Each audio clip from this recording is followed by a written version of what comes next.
Hey everyone, welcome to another live stream with Hoodzpah. I am your host, Amy Hood, and I am joined with a very special guest. Jose Sojo is our newest brand designer on the Hoodzpah team. He's been absolutely killing it, and we are so excited to have him here on the stream today to play host and just to get to know you all. I think you already know a lot of people in the chat already. I do, yeah. Most of them are probably going to be from the Phallus channel, so they're going to be helping me. I told them that I'm going to be offering 50 cents for every LOL that I get in the chat. So, It's like it, gas me up, y'all. You're I gonna have a big Venmo bill at the end of this month. yes, I will. And transparency, for purposes of transparency, we're going to have some paid actors in the chat, so Yeah. just be aware of that. Oh my gosh, that's like on One Battle After Another, I guess, Leo DiCaprio. Or was it? No, no, it was Once Upon a Time in Hollywood. Leonardo DiCaprio's parents were extras, and I'm just like, that's so funny.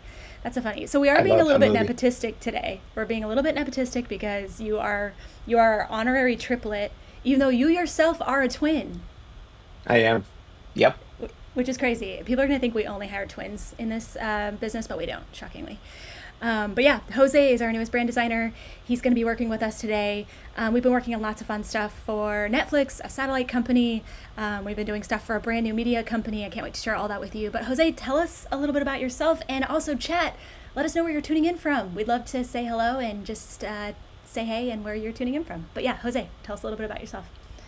Yeah, so I'm originally from Venezuela, the capital, Caracas, and I studied design for like 3.5 years. And then in 2021, I moved to the US.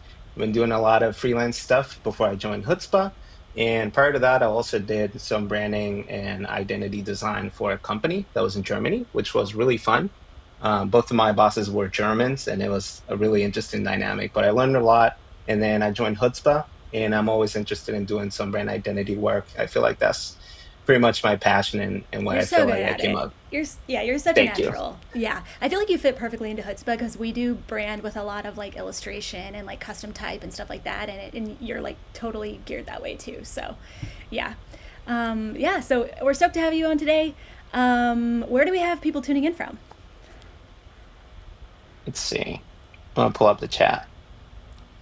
And today we're gonna be working on, just to give you a heads up on what we're working on. We're gonna be working on a brand new script typeface. It's called Crescent Drive as of right now.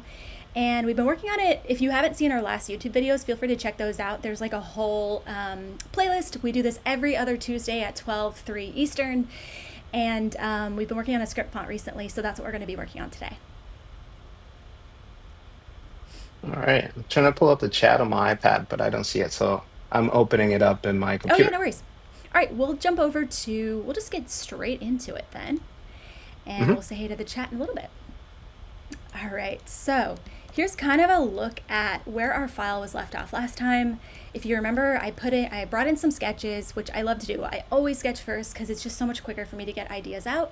And then I usually will trace over, I'll lock the layer in Illustrator. I'm just super comfy in Illustrator. I'll draw super big so that it's easy to get my curves just the way I like them. And I'll usually create guides for myself. So if I scroll over here, you can see that I've started creating the bones, like just the actual framework for the shape of my letters. Because this is almost like a monoline script. It's not quite, it's got a little bit of weight variation, but it is very monoline coded. So you can see I've got my cool little, I've got my, baseline, X height, cap height. It's not, we ended up moving things around a bit, but I've got all my guides here, and I've even got like a little guide for my lean. How italic of a lean do I want on this script? Usually I do it fairly upright, but on this one I really want it to be like a heavy lean. I want it to feel like one of those old fonts that's it's not super practical, and yet it is going to be very practical because it's going to have a very high X height, which is cool. We got Hannah in the chat. We got my brother in the chat too. He joined. Oh my gosh, how fun! The twin bros in the chat. Hannah from Trust. We love Hannah. Yeah. We got B from the office, she said. What's up, B? B's our office nanny. B handles We all your got shipping orders. If you, Victoria. Alvarez, what's up? Yeah, Victoria is my favorite reality show. Victoria at the beginning of every month she like recaps like how many inquiries she got to her brand identity and editorial design business, and she'll like give you all the details of like had this many new clients, did this many hours of work, rejected this many proposals, sent out this many proposals, and I am so invested in these monthly updates. It's my favorite reality show out there. So We got Uncle John. Uncle John said, tuning in from Funnyvale, USA. Reciting major is Jose. Yes, I am. what's up, Uncle John? How's it going? We got Kate. I think Kate is from New Jersey. She was recently in the Favas Fun Fest. Kate, what's up, Kate? Yes. Oh, we love Kate. We have two awesome Kates in the Slack. But yeah, I feel like font design is a lot like making a movie. It really is. You have to have like a, like, you know, when you watch a movie and you're like, this feels like they just wanted to make something that would like target a demo. Like it didn't feel like it had a Hmm. vision.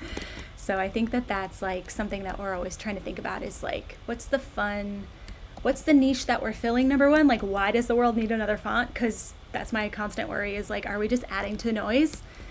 And if we can't say why we need another one, and usually it's because I can't find what I need, then we probably need to rethink like why we're making this. Would you say a Right. script font is usually more difficult to make than a Oh regular yeah. font? Oh, for Hmm. sure. Yeah. A script font is really like I that was the first font I ever made with Retro Supply Co. And it is such a hard it's like a hard way to go for your first font for sure. It's a lot easier to do stuff that doesn't connect because it's just much easier to kern. You know, um, the first script font I made, I didn't really plan for the instrokes and outstrokes, so every single kerning pair was like a unique like scenario instead of like having a little bit more consistency. So Hmm.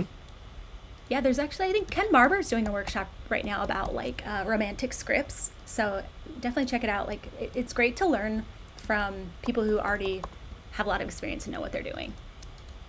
I All have right, his I'm gonna. book and is amazing for like fundamentals. For me, it was really good to have it to just Yep. like logos and making custom work marks. He's got some really nice gems in there.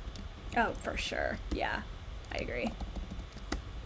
So I'm trying to get my J. It feels a little heavy up here, but maybe that's okay.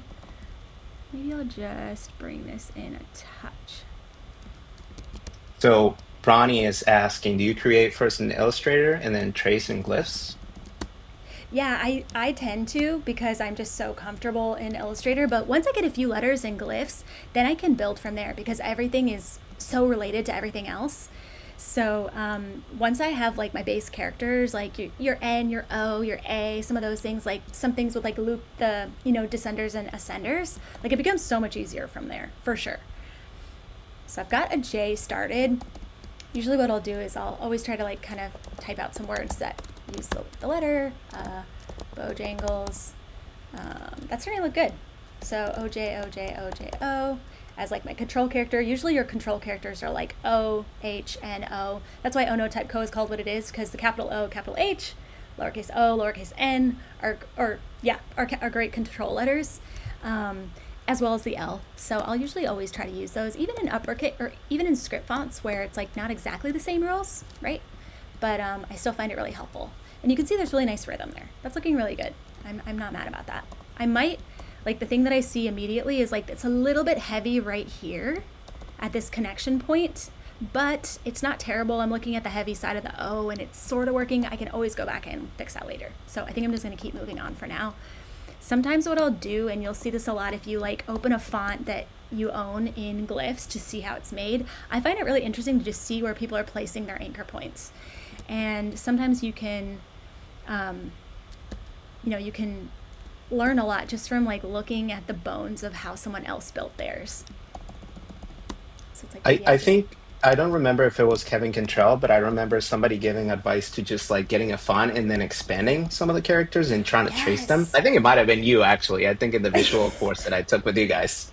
Probably, yeah, for sure. No, that is such good advice. I love seeing where the anchor points land. Like, it's just so handy. And we said this last time, but I'll say it till I can't say it anymore. There's some really great, like, little zines as well. Like, Kyle Latondra used to have a zine and Ade Hogue about, like, where to place your anchor points that are really helpful. But also, like, Ken Barber's book, Universal Typography by Elliot J. Sachs is a good one. There's a lot of really great, Hmm. Karen Chang's book, Designing Type. There's a lot of really great books out there that can help you just kind of know where to place your anchor points. And to be honest, I'm still figuring it out. Sometimes I'm working on an S and I'm like, I don't know why it looks so weird, but I know it's the anchor points. I know they're wrong. I just don't know how they're wrong, which is like, isn't that everything? Isn't that a reflection on self and all that kind of stuff? But I feel like making types is visual science. Like it's not necessarily exact science, but you kind of can tell if you're doing right or wrong depending on how everything looks. yeah, it's a lot of it is vibe, and you kind of are trying to justify it after the fact. You're like, okay, I see why that worked. Once it comes together, it's like clear how it worked. But I think sometimes it's just like total accident, and it's like, it's just kind of figuring out, why did that work and why is this not working, and how can I like iterate and try new things and like figure out something else. Hmm. So I'm building So my I got a R question right. from Ronnie. Oh yeah, what's up? He was saying the question was more about how did you go from single stroke in Illustrator to inner and outer strokes in glyphs?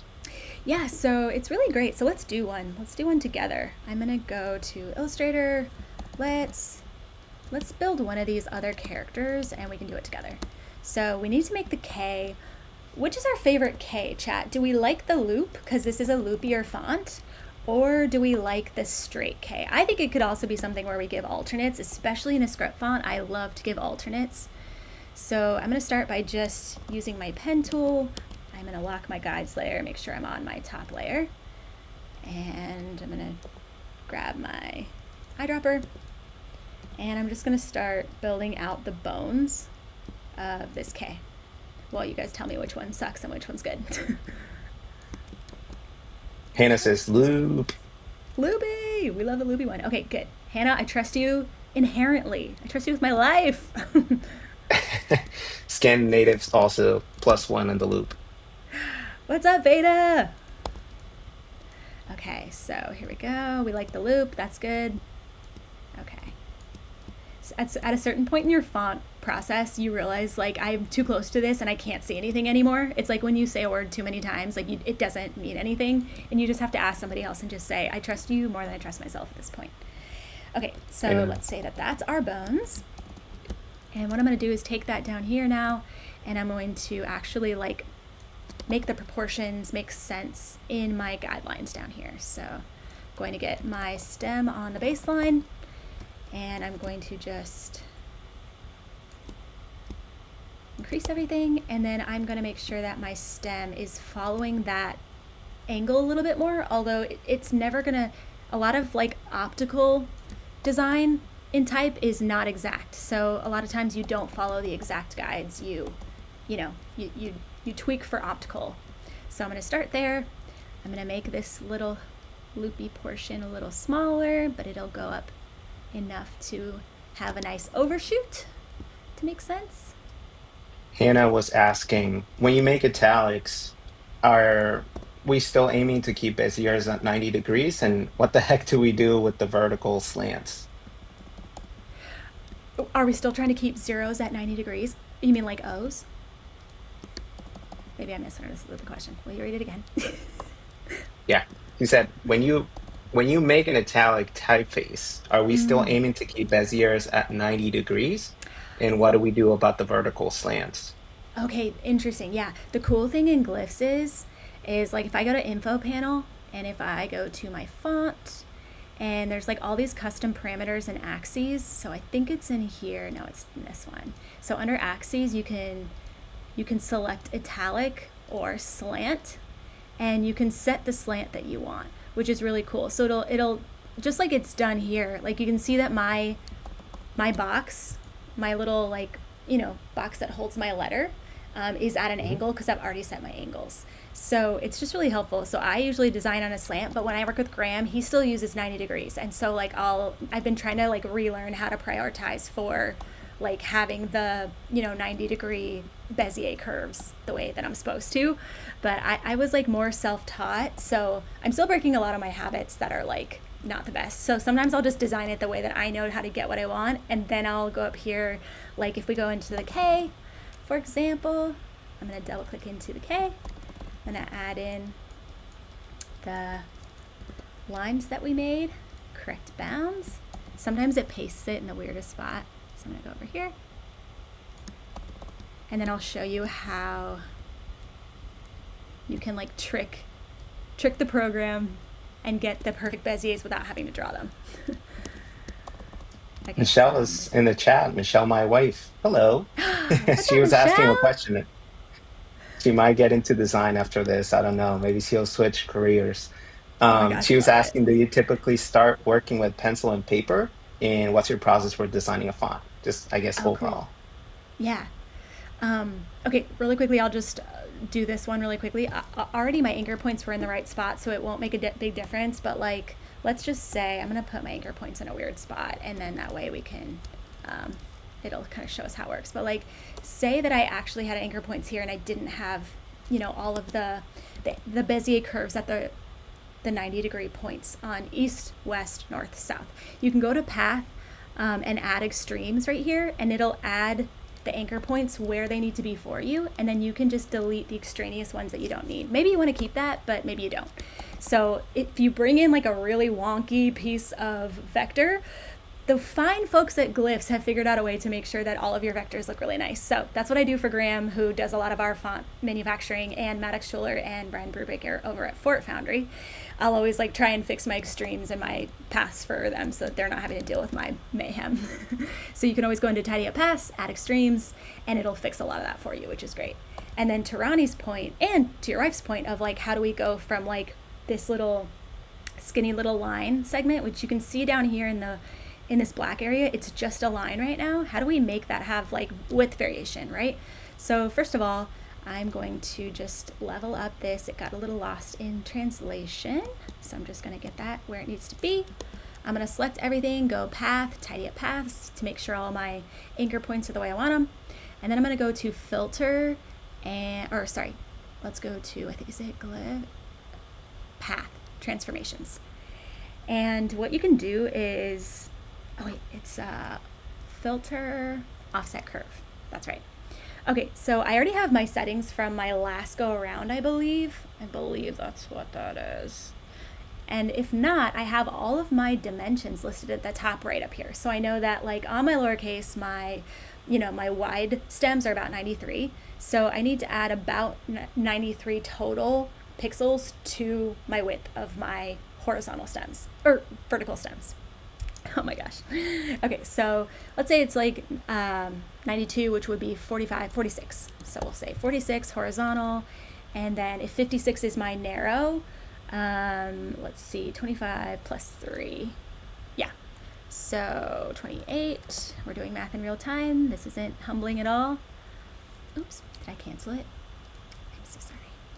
Let's do it again. So there's some people asking in the chat if there's any alternative to glyphs for people who have Windows computers. Do you know?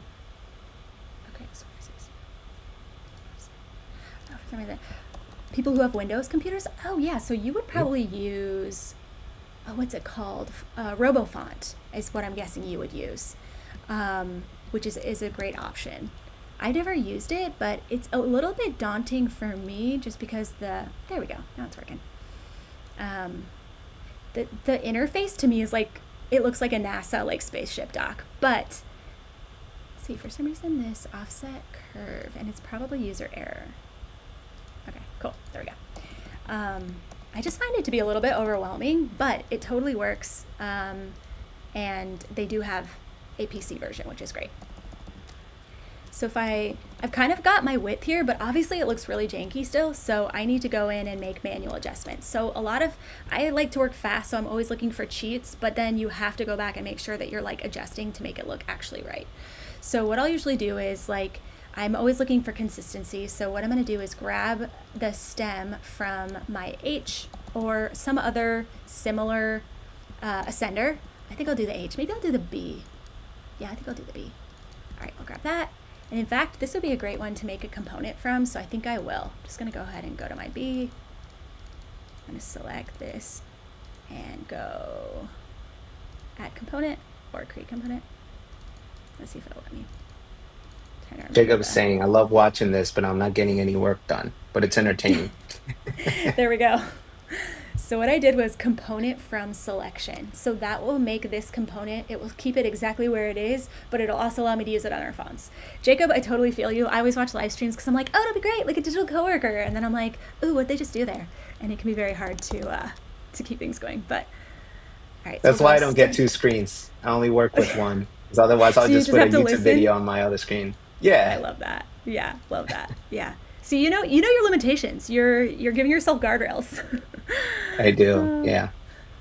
so let's go stem A. We'll call it stem A. Maybe we'll go underscore A. Okay, so now I have that stem there. I can bring it in over on my K. And then that will be a nice place of consistency and rhythm. So we're gonna go add component, stem A. And now I can remove my old one. And it's already looking better. It's already looking, we're seeing improvements here. So the thing that I always like to do, like the first thing I like to think about is like they call these, and I swear to you, this is what it's called. This is called the crotch, this area where all these things meet, and there's a little butt crack basically. It's called the crotch, and there can be a lot of like extra colors, what they call it. So like extra heft of like lines meeting, lots of just color on the page, right? So a lot of times what we're doing in type is just trying to create a little bit more negative space for things to read more clearly. So sometimes it's like bringing it in much thinner where one stem meets another so that it's not too heavy. So like if I just kind of it's like if I go Command Z, you'll see that we're thinning things out and we're making things look a little bit optically better.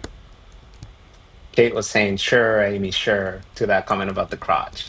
I love how it's like the type designers of the day, because like type design goes, it's like the first actual like working fonts of like metal type or stuff like that. It's like somebody had to name all this stuff, and they're just like they're just thinking about body parts, and they're like, what's that kind of like arm, ear, crotch, Imagine people leg? going to like type design and they're like, excuse me, you said what? Like trying to take notes in class. Totally.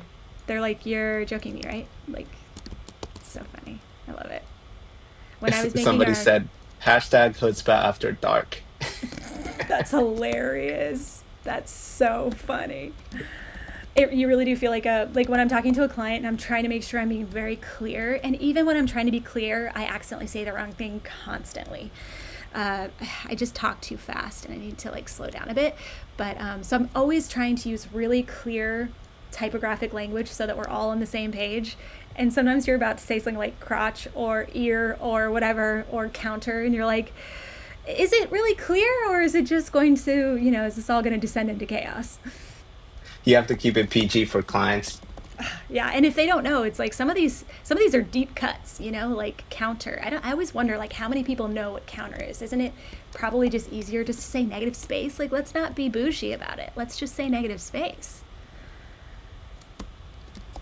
Alex is That's a, asking, are you using a trackpad or a physical mouse when designing? right. So right now I do have a great Wacom tablet that I love to use whenever I can, but sometimes when you're already in glyphs and you already have a lot of stuff built like I do, I'm just on my trackpad and just because a lot of times I'm just designing like after work hours on fonts for just like while I'm watching a Lakers game or like while I'm watching some sort of YouTube news or something, so it's like I'm usually just trying to be comfortable at that stage. And so Mhm. I'm usually just like trackpadding it. Trackpad posse. Who out there is doing very meaningful design work on a trackpad? I Shout out think to all of you. Victoria is a trapback designer. She was I think there's a lot of asking, us. yeah, I like the trackpad, but not for illustration work. I feel like Yeah. I need the mouse to get full control. Oh, 100%. I fully agree. Yeah, at some point, yeah. Also, if I work on a trackpad all day, like my wrists and shoulders are absolutely wrecked. And maybe that's just a sign of my stage in life more than the trackpad, but man, it's brutal. It's brutal when you're fully doing trackpad. Never Made, who's like iconic illustrator, designer, used to work at Obey and now is like full-time freelance. He's like full trackpad, and it always blows my mind. Even though I do it too, I'm just like the kind of work that he does. I can't believe he's doing it all on a trackpad. It's crazy. Victoria said, trackpad crew. Yes. Okay, so that's where that's kind of looking. Sometimes, let's see, I kind of want the loop to be, it's looking a little light, and it's also, I kind of want the curve. I'm always like drawing the letters with my fingers to try and see like, get the rhythm of like how it would loop if it's following a similar pathway. And I kind of think it needs to go like start further down maybe. So what I'm gonna do is like just drag this down. If you hold Option, it'll keep your handles where they were, which is nice. So I'm just gonna like kind of have that come down a bit. That's looking better. I think this is a bit too narrow. So we're gonna get a little bit more. Not that one, this one. Has anyone taken one of Ken Barber's workshops? I know Marcus was in here last time and he did, I think it was Cooper West, but there's so many great like type programs now. Or is anyone doing a conference this year? If so, which one are you picking? There's so many good ones. Conference season is like April, as far as I know. I think we might have unintentionally started a war between Mouse Gang and Trackpad Gang. Oh, I love it. And who's winning? Who's winning in the chat? I don't know. I see a lot of Trackpad people in there, so I think Mouse Gang is losing so far. Hannah is team ergonomic mouse, she's saying. Oh, look at this thing. Look at this beautiful spaceship of a mouse. Absolute game changer. Also, it's so grimy. I really need to clean it. But life changer for your wrists. I'll tell you what, you gotta take care of your wrists. Is that one the MX Master? I had one of those, but it was not the ergonomic, it's the regular version. Yeah, it's the MX Vertical, which is really weird to get used to because you're kind of just going like this, but oh, it's so good. It's so good once you like It get is used to good. it. Okay, so a lot of times I'm just trying to figure out like where the loop goes to make it feel the most, smooth. Jose, how do you do a lot of like Frankensteining of type? Like, is that kind of how you have been like tackling like custom type, or do you like to go into your iPad and do like, what's that drawing app called? I'm completely blanking. Oh, It's not Procreate? Fresco. Yeah, Procreate. Yeah, I think I use Procreate mostly for like type design just because I'm naturally not good enough with just like going into Illustrator and making something from scratch. I like using Right. Procreate a lot because I have an Apple Pencil, and not that, it's like a fantastic tool, but it is pretty good for sketching something. And Yeah. also, Procreate has some amazing pencil brushes, and they're like really good for like refining things. And I just bring my sketch to Illustrator and then rasterize there or like vectorize. Right. Do you still use Live Trace, or are you like I like haven't used Live Trace in so long. I feel like it's not what it used to be. I don't know what they've done to it, but they Yeah, no, I she's use not it who we for used to other know. things. No, it's not the same. But I use it for other things. Like for example, if I want to test the font, I'll just take a screenshot and then I'll do a live trace and I'll try to modify it the way I want it before I purchase it to see if it's gonna work or not. Yeah, I don't totally. I don't know if that's illegal or not, but if it is, then I didn't say anything. I take that then back. then lock me up. No, And let me I up. actually, I'm guilty.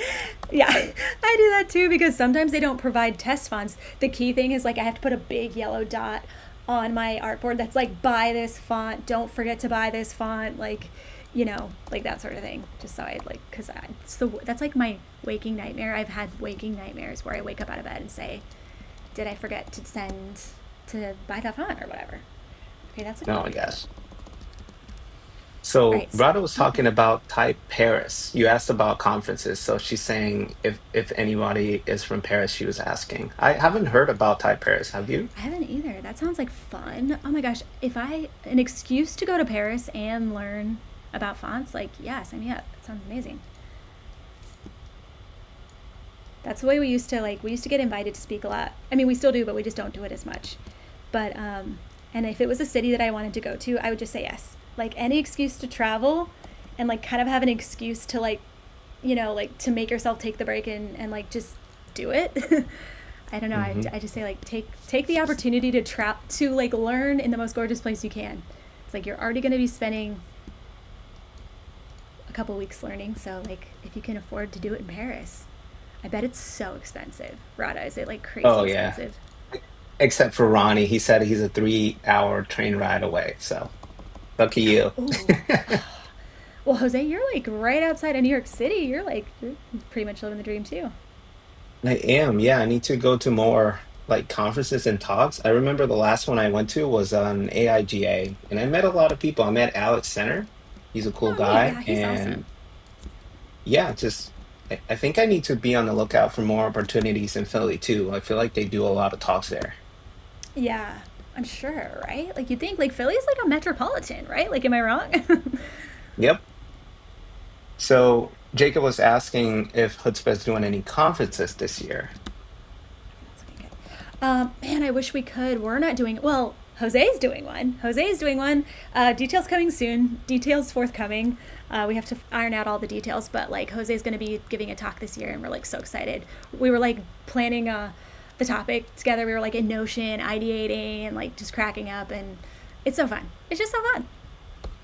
This is why I'm doing the live stream too, so I can get used to not throwing up on stage. This is my practice, guys. That's hilarious. Are you someone who gets really nervous in front of a crowd? I I think so. I mean, I haven't done any like super big talks, so I don't know how I'll do. I think I'll do fine. I'll just be like super weird, awkward, and nervous before I jump in, and then I'll just lose it completely once I get in the groove. Does that Yes. happen to you when you do talks?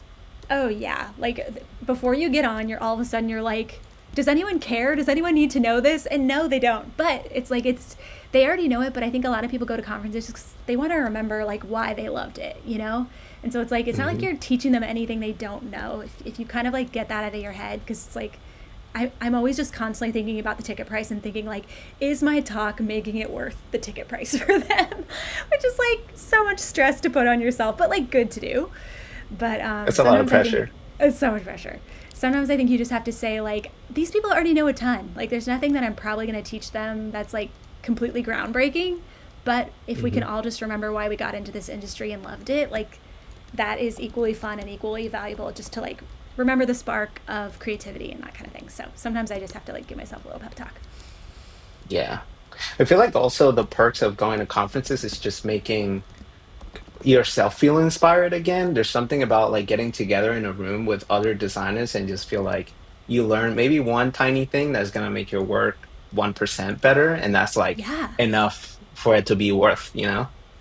It's so true. Like I used to think conferences were like, snake oil. Like how's that gonna help me? And it's like it's so like not measurable in that way of like what kind of work can I land? And you can land work. Like you totally can. I've met so many people at conferences that I've gone on to do with like tons of business with. I can't even tell you. But like we didn't go in with that expectation. And in general, we just like made friends, like made really great friends. And like we were all like, how can we work together so that we can hang out more? you know? So for Hmm. sure. Yeah, Hannah, you and the Trust crew, you guys did a workshop at Creative Works, which was cool. That was like your first workshop, right? I think doing a workshop is such a nice little like ease into because you're not on a huge stage with like a bunch of strangers looking at you silently waiting for you to say something hilarious or interesting or profound. It's just like a workshop of people and you're helping people, just like a group of 15. You can see their faces, everything's chill. You have a slide deck, and it's just like I feel like that's such a great way to like if you want to get into talking, start doing some workshops, and it's just so much less pressure. Yep. So, all right. So somebody was saying that, let me see, because I lost the comment. But people are talking about conferences. They're also excited. They're saying that they're about connection too. It's not Totally. necessarily all Yes. learning. So, Yeah. I think that's the way to go into it is like especially when I went to my first conferences when I was young, my mind was blown. Like I truly was learning a lot because I didn't know anything. I was a little dumb baby. But the older you get, you kind of get jaded. You're like I've seen it all, I know it all, I've heard every talk. But then I think at some point you realize like probably the more beneficial thing than learning from conferences is just community. Like meeting people in your industry and like finding people with, that you just jive with, like yeah, I've made some of my best friends at conferences. Like, I can't even tell you. Ronnie is saying that he has a love-hate relationship with conferences. We get it. Wait, It's totally. understandable. I totally get it. Like, it's especially nowadays, like they're so expensive. I think it's really hard sometimes for a lot of people to justify if you're running a small business. I know for the longest time that was what kept us from doing it. We were just like, it just seems like such a splurge, like when we're trying to like, make payroll and all that kind of stuff. Hmm. But I think you have to think about it as like marketing and investment in connections, like meeting people, because like we get so much work from fellow designers. I think a lot of people think like, oh, it's just like meeting people that are your competition. That is not the case whatsoever. Like you all have complementary skills, and there's gonna, especially with certain conferences where it's like maybe a wider audience, and people hire out for specialty things, so like I found it to be actually like, yeah, I just find it to be very much like maybe you could call it like brand awareness or like brand building, and if that helps you Hmm. kind of like justify the ticket price. But it's hard with, especially like, I know that these conferences, like they have to rent space and they have to, it's like it's expensive for everybody. Yeah, I remember you guys have a chapter in the book that talks about like how meaningful it is to have connections in the design world and how much more they can grow your business just for the fact of, that the reach that you can get just by knowing other people. So it's really important. Yeah. Like I know Fabus the crew is like really good about this, and we try to do it because our life was so helped and changed by people that we knew that were friends that were further along in their career. And if they got like a project into their inquiries that it was too small for them, it was small beans for them, they would forward it on to us, and it was like the most exciting project we had ever, like it just was like such a big get for us. So like people Hmm. taking the time to like refer us to their friends or people that they didn't even know, but just saying like, hey, I can't take it but this person can, was like huge. So like even meeting people who just like you and want the best for you, like they could refer you work. Like community is everything. Like I just, yeah, I look back on our career and I'm just like, it would have been so much harder if we had to do it all alone. So Actually, okay. that's how I got the job at Hoodzpah, if you think about it. I remember that I shared the video with Hannah and she was like, you should share that video. And that's how you guys saw it. I So if know, any, Jose, we met connection. because you took our course. I feel like that is such a great, like, and almost everybody that we subcontract is somebody we've met from like our course or some sort of meetup or conference. Like that kind of thing is so valuable of just like, you know, putting yourself in a position to like meet face to face other creatives, right? And show off your work. Hmm. Yeah, when you shared that video, I was like, I didn't even know you were looking for work. So I was like, oh yeah, we should subcontract Jose on a few things. And then it was kismet. We just worked so well together. I was like, we are so busy. What if you just join the team? That's what happened. So Hannah was saying that that was her first conference, and then she said that they were terrified, but it was also fulfilling and sweet and fun. And then she said people eagerly ate up all this 170 slides that she prepped. That is so real. Our first conference, we did like 90 pages of notes, and we were just reading straight from like a notebook because we were so nervous. So I feel that. I feel that. That's real. You have to get the first one out of your system and just realize like I survived it, and that was actually pretty fun now that it's over. Hey, I didn't die. I didn't die. Okay, I have a question for chat. We're making progress. It took us a little bit of time to get this K into place, but we have three options. And that's kind of how I build out, thickness for Ronnie who asked. And I'm curious, which one are we liking? We've got kind of like a partially closed loop here. We've got a fully closed loop here. And then we've got like an open K here. Like more of like an actual like arm kind of vibe. I still think that there's needs to be a lot finessed, but which one are we vibing with? I'm kind of liking the closed loop, but I do see like some elements where I could thin out, like looking at it next to the E, I'm like, I could probably thin out this little area here. Maybe it's bringing this up. Maybe it's, but I'm curious which one we're liking the vibe of. So All right. Scandinavian is saying that the loops on the T's are giving her life. I know. I'm obsessed. I usually will design one of those and then I'll nix it because I'm like, oh, it's going to be too hard to read small. And on this one, I'm like, I don't care. I keep seeing these cute little like matchbooks a lot of people send me like old matchbooks as gifts because I just love vintage ephemera. And our friend sent us a bunch of matchbooks and they all had these really loopy like ascenders. And I was like, I'm making a loopy ass font. I'm making one because there aren't enough. So thank you, Beta. Jose, which one's your favorite K? What are you thinking? I need immediate input. I like the loopy one. The middle one? That's my Yeah, me favorite. too. Yeah, Yeah. me too. All right, so what I'm going to do is I'm going to rename this half closed one. I'm going to keep it. I keep everything. And you can like make little duplicates, and I'm going to make this my default K. And that's going to be great. Okay, we're cooking here. We're cooking with gas. We're going to get Heather from Pulp and Paper. We're going to get her a working file here in the next couple weeks. I love pressure. So Radha's saying that she'll be meeting Kimia Gandhi, a type designer, at a local workshop this month from India, but also Oh, that's based so in cool. Germany. That's Oh, fun. that's amazing. Oh, that's so great. Yeah. I I get in my feed a lot the sign painters that paint in India. They do all like the little, like the cars and all of the signage for shops and stuff. And these sign painters are phenomenal. Who else is They getting this in really their are. feed? You're getting it too, Jose. I know all us designers are I getting it. am. You know when I started getting it, when we did that, I think it was a wart mark, and you showed me the fileteado style from Argentina and all the references that we had in that inspiration folder. I was like, I can't believe that I was been missing out on this style for so long. Totally. No, So I know. good. Yeah, so good. I used to do some sign painting. I got to do some for my friends. And I want to get back into it again, like just for fun, just like making really silly little signs, just to like do something with my hands. I'm trying to have more offline hobbies, and which reminds me, me and Jen, me and Jen started hooping. Jose gave us a basketball, and we went to the park, and we were the oldest people on that basketball court, and it was a blast. Now I need to get one for myself and actually get moving. Oh my gosh, the indoor, and like this is so obvious, and there's nothing more obnoxious than when a designer or like an art director remembers to go outside or like hang out with people and then turns it into some like I learned that people are what it's all about. It's like no shit. But truly, to get outside and move and have the endorphins going was like I really need to do this more often. Truly. Yep.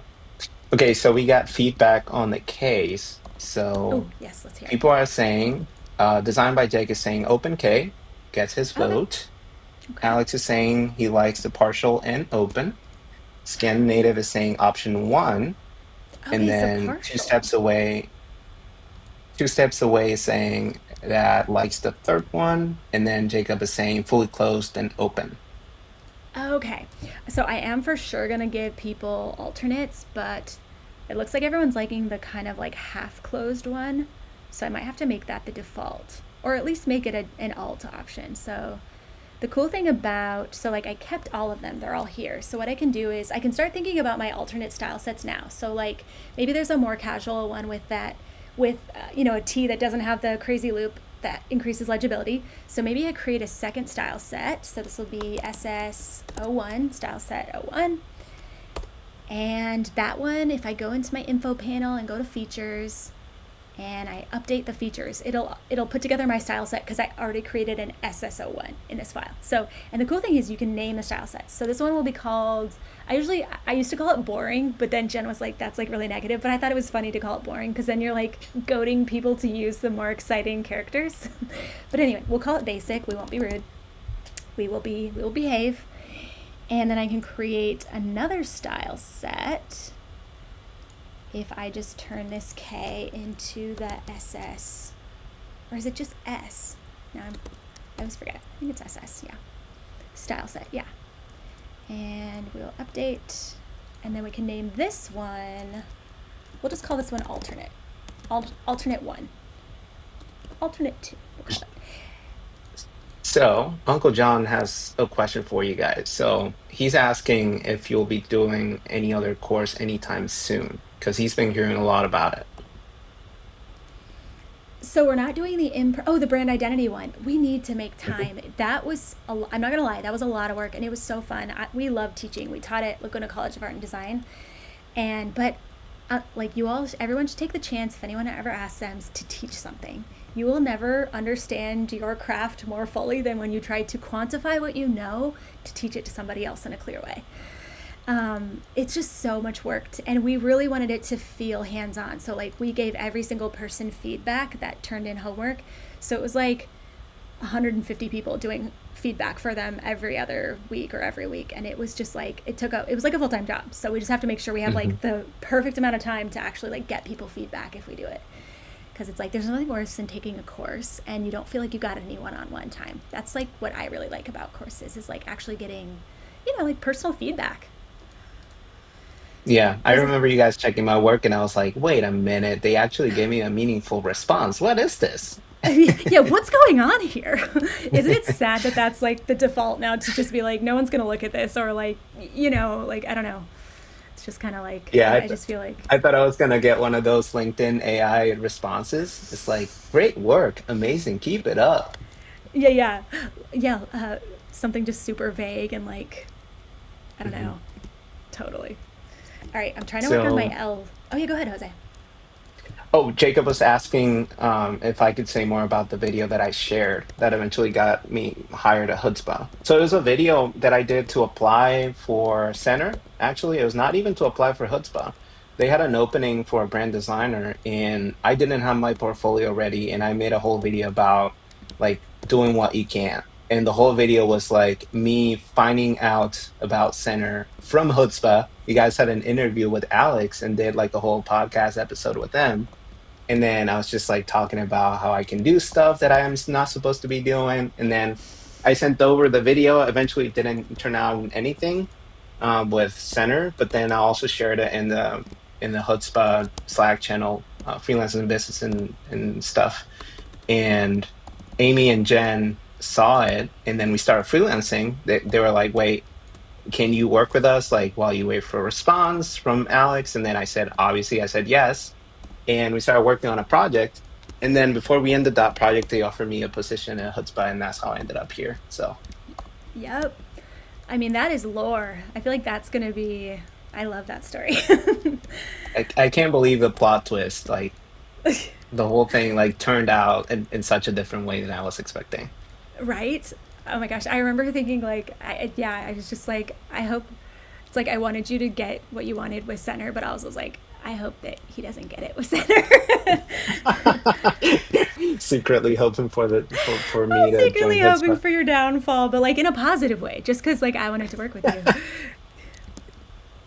No, but Oh the my Center God. crew are so talented, and that's kind of cool because that's like close to where you were, Hmm. like New York City, which is kind of nice. If you had got that, would you Yeah, have moved to New York City, do you think, or would it have been remote? that's a great question because I didn't know. Like I was really all like in between, like either doing it or not doing it, because moving to New York City is like such a commitment, like I Such feel a like you need to commitment. be in a certain place in your life to be able to make it there. Like it's all about work and hustle. Like the whole vibe is very different than it is Yeah, here.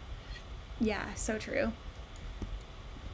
Yeah, what's the vibe where you're at now? Like, cause I've never been over there, even though I really want to go. I was telling Jen, or was it you? I was like, Philadelphia needs to, like, they got to get their tourism board on it, because why is everyone visiting Boston for, like, like historical sightings? And, like, I feel like you never hear about people going to Philly. And that's, like, 1776. That's, like, Declaration of Independence and all that stuff. Like, right? Like, I feel like where's the marketing for the historic buffs?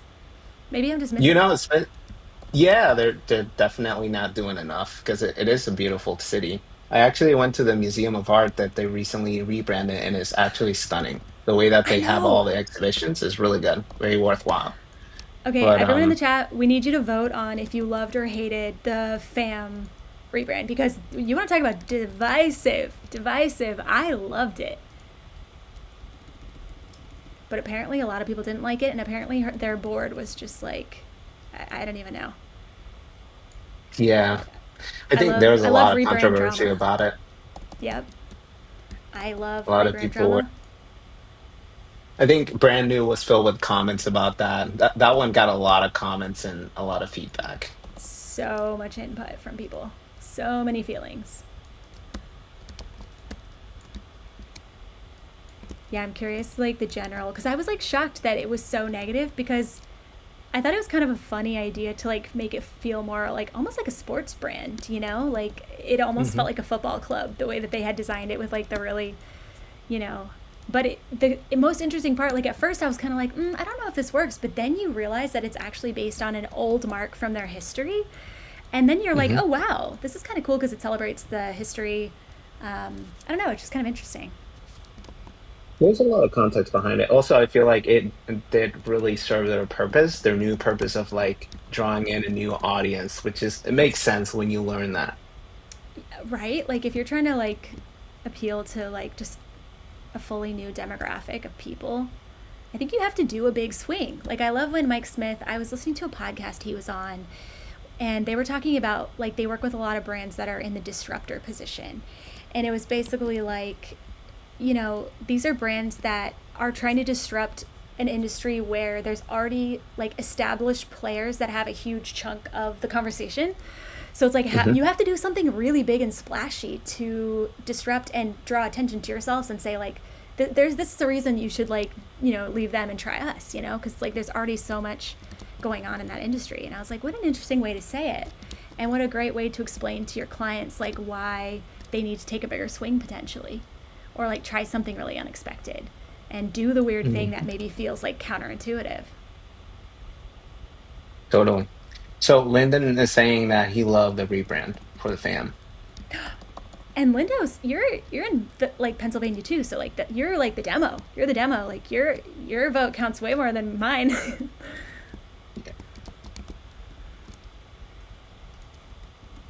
Yeah, we Michelle is have. saying we got more than cheesesteaks in Philly. We are nuanced. We are nuanced. That's so funny. I kind of love like when I lived in Kentucky, there was like a lot of obviously stereotypes, but it's like there's some that are so fun to lean into where it's like no, we actually do love that much. We actually do love biscuits and gravy more than you could ever imagine. Do you know what I mean? Hmm.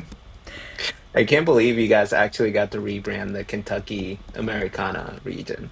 Wasn't that so cool? Like when our friend David over at Coomer Agency was like, "Hey, we need some help on this." I was like, "You could not have asked a more perfect person." I grew up there, loved it. Have enough distance to know like how to like what to celebrate about it. Like why it was so special. Yeah, that was beyond cool. Beyond cool. Didn't didn't Victoria help with that one? She did some Yes. editorial design, right? Shout out to Victoria who did helped me on editorial. It was one of those things where I was like, "Oh, we can do it all," and then it was just like the timeline was just quite short, and I was like, I haven't done editorial design in such a long time. Like, I'd love to get someone that can just like look at kind of the style that I set, but like also take it to a next level. And that's totally what she did. She like took our brand identity and took kind of like the initial pages that I had like tested some hierarchy on, and then she just took it to a whole nother level, brought new ideas, like everything you want in a subcontractor, like did what you asked and then some. Like that's like what you want in a subcontractor. She's a star. She's a star. Hannah's saying queen of editorial design. I know. It's such a like I feel like it's such a dying art form. So like if you're good at that, like soon that will be like a niche that like it's like people who know how to shoot on IMAX. Like apparently there's only like 10 cameras left in the world. Like it's truly Oh, like there's only a few people, or not IMAX, what's the other one called? The one that they shot one battle after another on.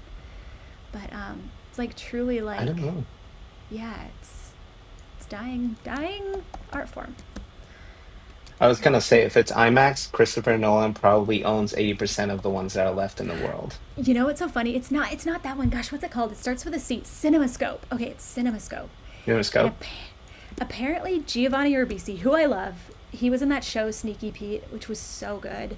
He was in the Boiler Room, like phenomenal kind of character actor. I think he's kind of like a John Turturro, where he's like under, like maybe like underknown, but like oh, if he's in it, it's gonna be good kind of thing. But Hmm. apparently he owns the most CinemaScope cameras, like the most that are left, and so he lent to Paul Thomas Anderson the cameras, and they broke one during filming. And Oh I my guess God. when you're PTA, you can just be like, sorry, but like imagine if it was somebody else. I'd I be still so haven't seen that mad. one. Yeah, I know, right? You're like that is truly an irreplaceable heirloom. Uncle I John is love. saying Lindo sent him some of his choral composition and it was incredible and calming. I feel like the Fabulous crew has a lot of secret talents. Like everybody is secretly like something else other than the designer or illustrator. And shouldn't we all have offline hobbies? I love that. Caller Creative just shared on their Instagram, they did like a year end recap, but then they also did like personal like not just a business recap, but like personal kind of goals or like personal wins from the year. And I thought that was so cool. And they just like celebrated like places they went or hikes they did or, you know, stuff like that. And it was such a cool, I was like, oh, that's great. Like, let's all get offline. Let's do it.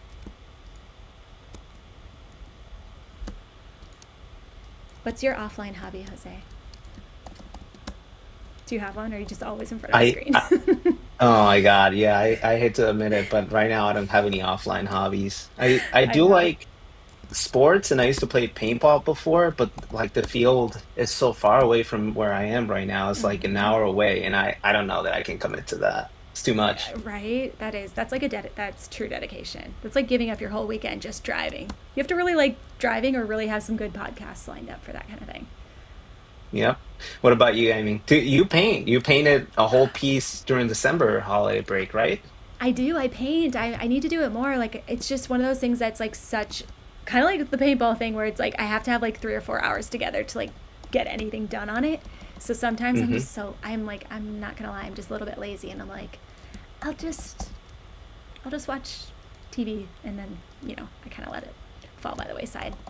But now that we play basketball, which is insane to say because I'm so like not athletic, but I'm like obsessed. I can't wait to go back to the courts. I can't wait to improve my shot. Like I'm having so much fun playing basketball. It's been such a blast. So that's my new offline hobby this year. Getting decent, getting not embarrassing at basketball. So Scandinative is saying that she just started learning how to ski. That's fun. I saw that beta. That's so funny. Oh my gosh, are you having a blast? That's so fun. I, Sometimes I'll I like never went sledding or like skiing or snowboarding, but I definitely want to. you. Oh my gosh, you've never in all your years. Did you get snow where you were in Venezuela? No, not at all. No. And you haven't been in the snow yet? Like you haven't done sledding? You have to before this winter is over. You still have time. Yeah, I have to. I have to. We have the Poconos here, and it's not pretty like far from where I am. I think it's like 2 hours away, which is Yeah, something doable for a Saturday. So that's I totally definitely should doable. do it. Oh my gosh, you guys should. Yeah, what's your do you and your wife do like a fun little like excursion every weekend, like just like explore your town or like cuz you guys just moved to a new place, right? Like are you still kind of getting to know your town? Yeah, we are. We just met a couple of the neighbors, but we only been here for a week. It's not super far away from our old place, but yeah, we're discovering the towns and like the restaurants. I feel like trying the food is a way to discover the new town and get a taste for Yes. what they always like. So, yeah. That's cool. That's so Um, fun. okay, so We're making Ronnie is comparisons. trying to play paddle, he's saying. I'm trying to read for people's hobbies. Ooh, what's paddle? What is that? Is that like Smash Ball? I love Smash Ball. It's so fun. I think is paddle like pickleball? I think it's pickleball. Okay, that's just what the Danish call it. Is it? I don't know. I might be wrong. Sorry, Ronnie. Somebody said, Alex said, does drinking margaritas count? Oh my gosh. No, that does count because that's like cooking. That's like exploring food. We've been watching the last season of Queer Eye, which I'm so sad. Apparently, they had a huge falling out on the show, and Karamo Hmm. like did this like. Anyway, has anyone heard the drama and like what happened? And it's just so sad. Anyway, I want to remember them as being best friends, so I'm not even going to look into it. Actually, I'm going to stay willfully ignorant. But yeah, it's been fun. Like watching like Anthony like teach people recipes and all that kind of stuff. I think that cooking is totally a hobby. I did a funfetti cake this weekend, so yes. Did you just do it because you wanted to eat some cake, or Oh my was it an gosh, I occasion love for it? yes. Oh no, it was just to have funfetti cake. Yep. You don't need And an you can excuse either way. truly. Okay, that's looking good. The L is a little long, but it actually sometimes it actually looks better if you like go down below the baseline. I think that was something that we talked about last time is like, like creating like more drama for these uppercase letters. And I think that's important because it's like I want the uppercase letters to feel like I want someone to be able to type a logo mark in this and it can be like an exciting word mark straight out the box. Like that's my goal with all of our fonts is like, can this add personality straight out the box without having to do a bunch, without having to customize it? If yes, then like we have won. We have done our job. So I'm totally gonna make this feel a little bit more like a little more something, a little extra. Nina's in the chat, by the way. She was saying hi, and she said, "Shout out to Box Mix." Dude, yes. Nina knows what's up. That's so funny. And Hannah's leaving. She said, "Y'all are too distracting. Love you. Bye." Bye, Goodbye. Hannah. Okay, cool. So I don't need this then. I think I'll just go. I'll figure that out later. I need to kind of take a look at my kerning and everything, but we're kind of getting to a good place. This is actually kind of feeling like it might be leaning a little too far right. Hmm. Maybe. Let me see what it looks like next to my S. So what I might do is like, let's say South Lake Tahoe, like if that's what we're typing out. Sometimes what I'll do is I'll use these little cheats of like, if I select my whole letter in here, just like in Illustrator, you can do like shearing. So like I have a little shearing button over here and I just do 1 degree increments to just slowly kind of see if I can make it look a little more, yeah. Ooh, that's fixing it right up. Man, these little glyphs has so many handy little tricks. Ugh, I love it so much. Do you ever make warp marks in glyphs instead of Illustrator? Oh yeah, a lot of like what I'll do sometimes is I'll build it in Illustrator because I'm just really fast in there, and that's what the way I can trace my sketches that I made really easily. But like once the client finalizes, or if we're making like really minute changes to like letter forms, or if it's a really long word and I know I can use components in glyphs, which will save me a ton of time and keep things consistent and easy, I'll always jump into Hmm. glyphs for stuff like that. So we did ILM's mark in there. We do a lot of our stuff for Disney, like Rosalind I did in there, which was for 20th century. I worked on all my stuff in there. Yeah, I love glyphs. It's just the fine-tuned detail that you can get is just really, it's next to none, in my opinion. Okay, I so feel I like will the keep. best years you can control them much better in glyphs than you do in Illustrator. It, honestly, it's true, and I don't know why. I think if you were working really big in Illustrator, you probably could control the Beziers the same, but Hmm. like the fit curves, features that they have are just like so nice. Like they're just so nice. Okay, so I'm gonna do my tidy up, or I'm gonna do add extremes, and that's gonna fix up my little paths here. And maybe I'll just go.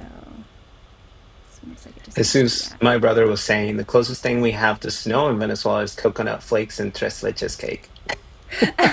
That's amazing. You guys are living the dream, it sounds like. Tropical Yep. living. It's amazing.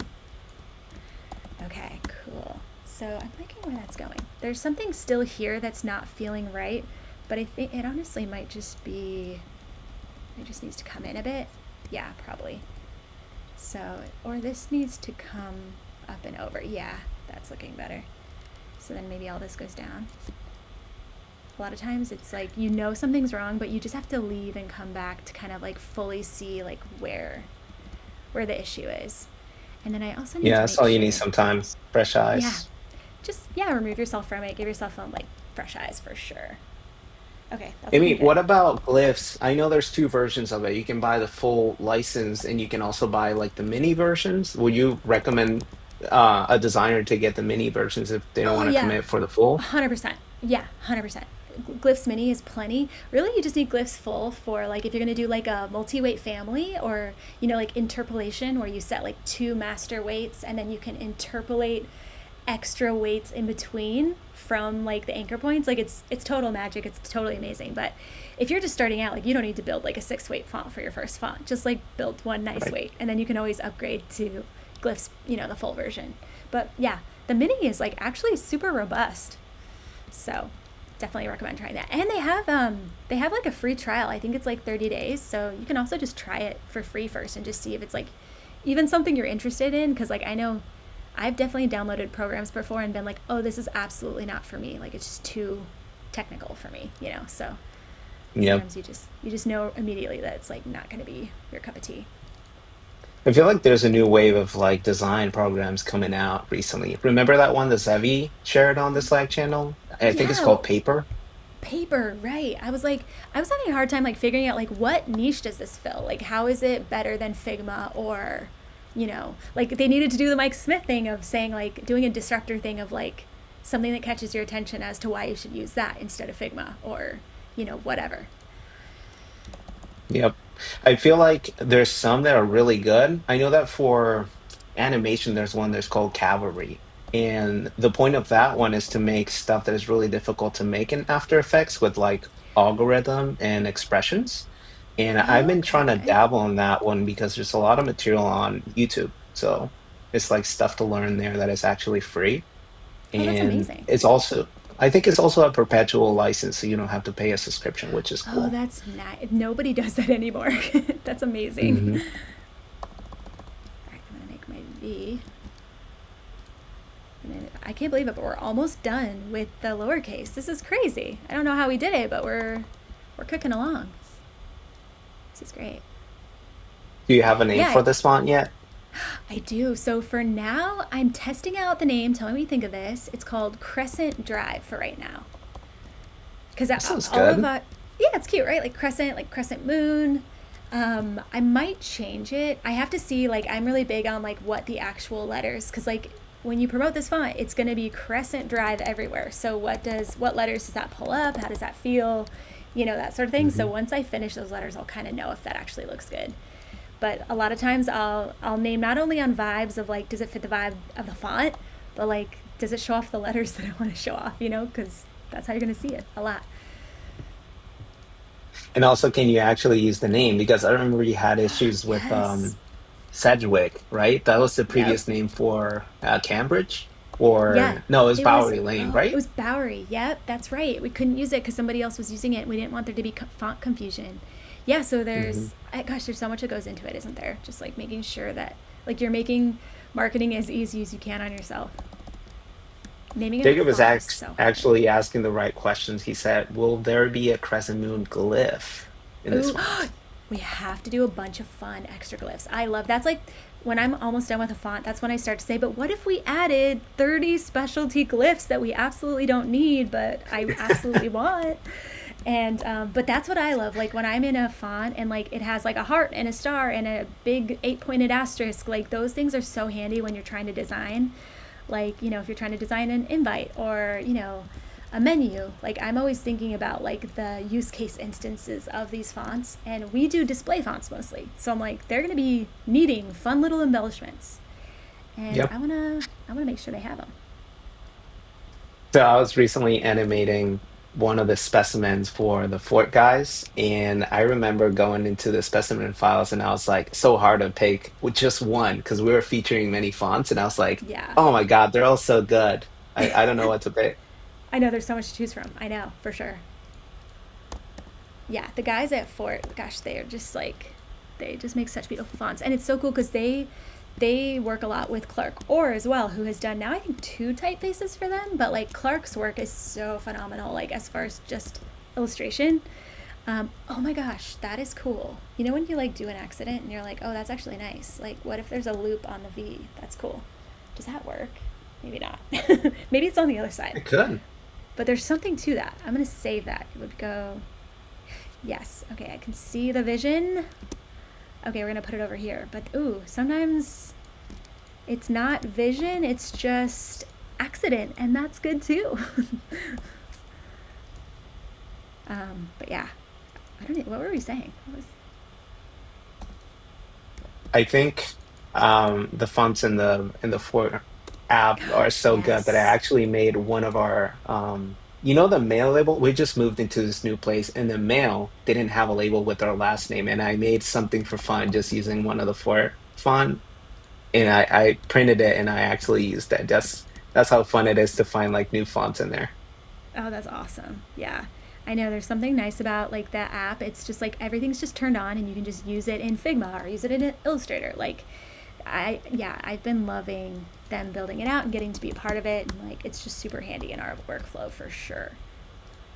Okay, so this is Victoria looking is good. saying I judge a font's quality by the amount of really good glyphs. That's a good system. I know, right? Like I like extras. I'm like if someone took the time to make a bunch of alternates, like I think that's why people love Oh No and Grilly is like Hmm. no one can ever accuse them of phoning it in. Like everything has so much fun and personality, and like intention, and like that's the good stuff. It's like I was watching someone talk about, this is so random, but I was watching someone talk about, because it's like I guess like 20-year reunion or 20-year anniversary of like Lord of the Rings or something. Somebody correct me if Hmm. I'm wrong. There's got to be a nerd in the chat who knows what I'm talking about. But which those movies are so good. I watch them every year at Christmas. I don't know why it feels like a Christmas movie to me. But they were talking It's about like just Die like, Hard. yes, I don't know why, but it feels like it is. For some reason this won't let me. But yeah, they were talking about just like the craftsmanship and the hours that went into, you know, that movie is just like next level. Oh man, this is so frustrating. This phone might just let me. You Yeah, watched Stranger Things behind the scenes on not Netflix? yet. Is it good? It's really good. They're showing how they built the set. Everything is made, it's not with, well, some of it is made with like computer graphics, but a lot of the sets and the actual, I don't want to spoil anything, but the final fight, that scenery was made in like in foam is actually a real thing. It was not Isn't computer that graphic, and that cool? is insane. That's what It's this person insane. was talking about. They were like, the reason that the Lord of the Rings still kinds of holds up, which some of it is, some of the stuff is really cheesy, but mostly it's like Peter Jackson did that funny like sepia tone filter sometimes, Hmm. like when there was a baddie coming or something. But other than that, like it does really hold up.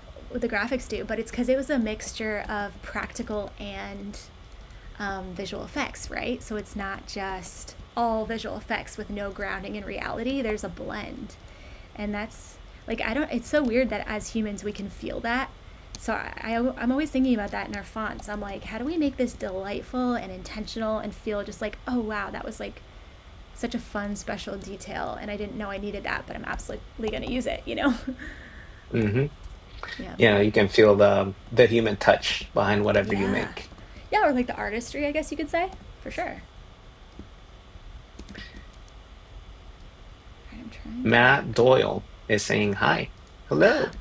What's up, Matt Doyle? How have you been? All right, so let's try to jankily draw in. Okay, so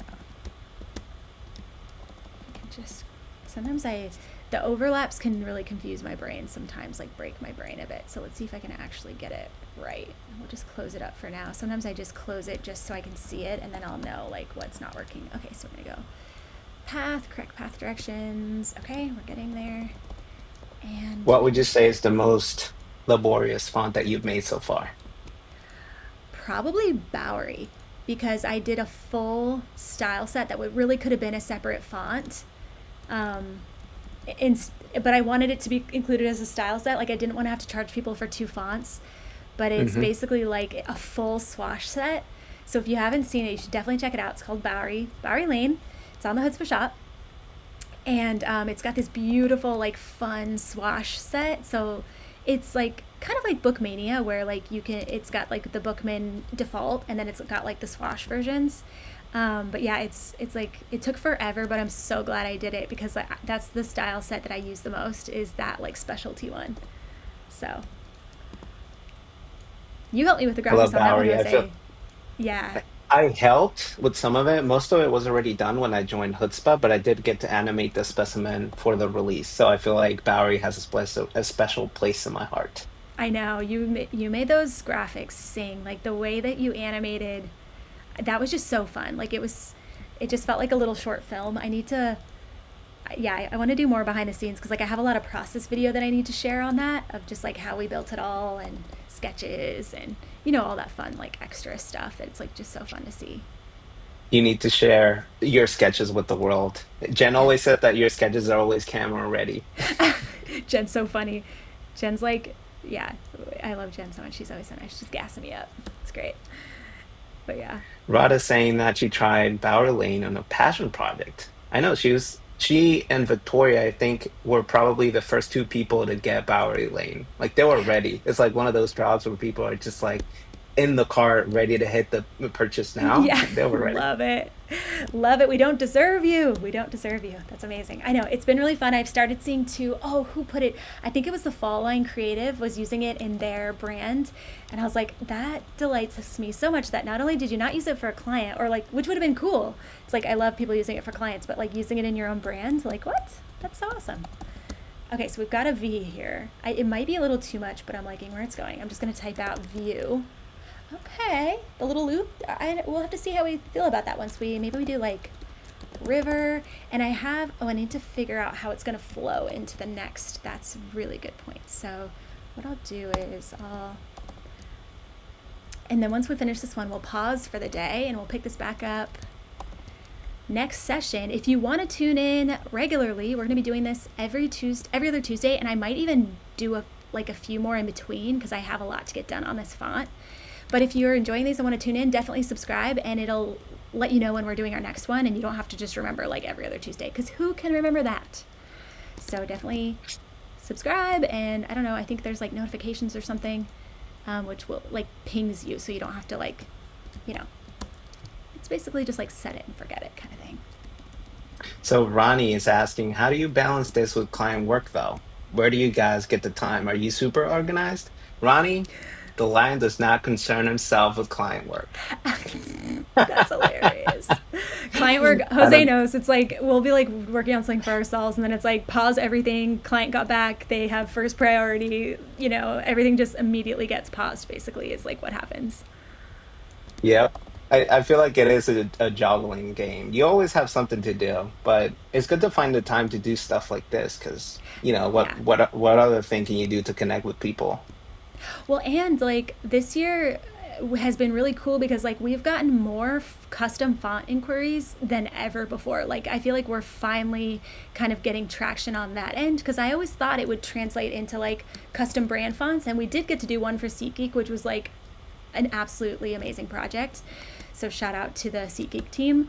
But like I figured we would be doing more because a lot of people are really interested in getting brand fonts. So this year we've been getting so many requests to either customize our existing fonts for a brand or just to create a custom font from scratch. So I'm like, oh wow, like that is coming, like investing in ourselves is coming back in a very cool and interesting way. Like investing in these products is like, it's resulting in client work. So that's cool. I'm Yep. excited. I feel like also showing your face out there online, like that you can Google Hoodzpah and then you see a video that was made like, I don't know, 2 days ago is really helpful for people to know that you're just not gonna disappear. Yeah, like you're just a friendly face, and it's like, hey, this will be a fun process. Like, this will be fun. We'll make something cool, and shouldn't we just collaborate? Wouldn't that be a delight? Hmm. Totally. So I'll need to Yeah. finesse that, but it feels good. It feels like we're in a good stopping point for now, which is great. So I'm gonna just close up. Is this closed? Let's see. Yeah. Okay. So yeah. So we made a lot of progress. We made probably 4 characters, which is not bad for hour and a half's work. We got our K done. We got 3 options actually. We have alts. We have a lowercase k. We have a uppercase L. We started our R, and we got a V going. So we're doing. Honestly, I'm feeling pretty good about where this is going. And it'll be really nice opening it up next week and just seeing like, okay, fresh eyes. What's working? What's not? What do we need to toss out? And that sort of thing. So I'm gonna hit save, which I haven't done this whole thing. That's you, And you're like adrenaline, I mean. adrenaline junkie. I know, right? All right, let's see if A we lot can. of people are asking about font self, actually. I think I've read 2 comments. What do you think Yeah. about font self?